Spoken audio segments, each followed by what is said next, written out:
Quezon is standing by to be overrun. We also have reports that a division of NVA has occupied all of the city of Hue south of the Perfume River. In strategic terms, Charlie's cut the country in half. The civilian press are about to wet their pants, and we've heard even Cronkite's going to say the war is now unwinnable.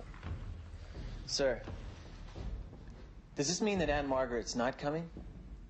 Whose side are you on, son? Our side, sir. Don't you love your country? Yes, sir. Then how about getting with the program? Why don't you jump on the team and come on in for the big win? Yes, sir. Son, all I've ever asked of my Marines is to obey my orders as they would the word of God. We are here to help the Vietnamese because inside every gook is an American trying to get out. It's a hardball world, son. We've got to keep our heads until this peace craze blows over. This is my review for Full Metal Jacket, released in 1987. One of my biggest movie shames is that before watching Full Metal Jacket, I had never seen any Kubrick film all the way through. I'd seen bits of all his big movies such as The Shining, Clockwork Orange, 2001, etc., but I'd never seen one all the way through. That, I stress, was not out of not liking what I saw, it was just I wasn't into watching movies as much as I am now back then when I saw parts of those movies.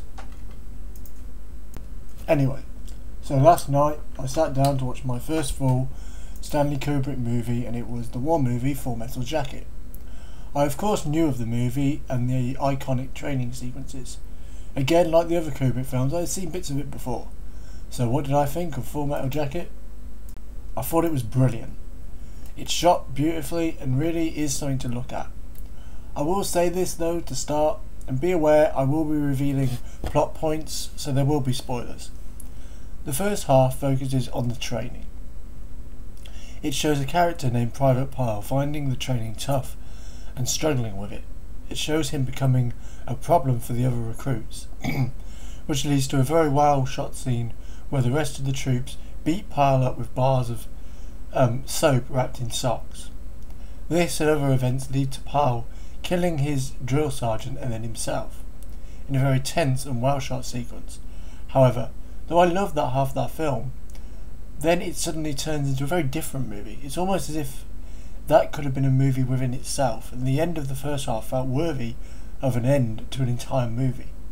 Pyle, who seemed as if he was going to be our protagonist, is now dead, which was a shock to the viewing experience at first, and it leaves you going, oh, so now what? We now follow Private Joker, who was in the first half, as a Marine assigned to look after Pyle.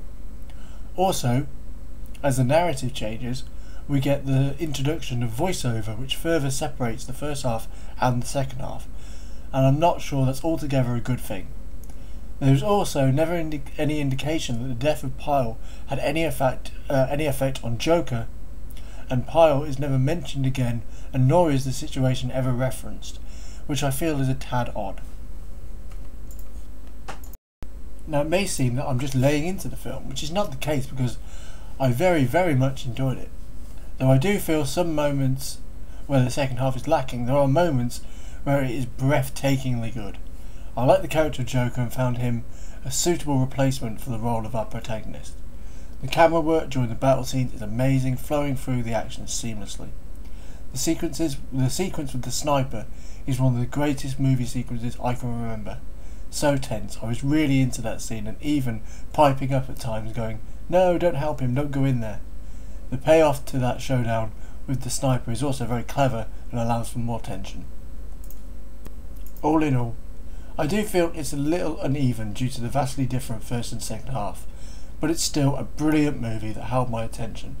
It's flawlessly made in terms of the camera work and has solid performances throughout. A great piece of cinema indeed. I'm Gunnery Sergeant Hartman, your senior drill instructor. From now on you will speak only when spoken to, and the first and last words out of your filthy sewers will be sir. Do you maggots understand that? Sir, yes, sir.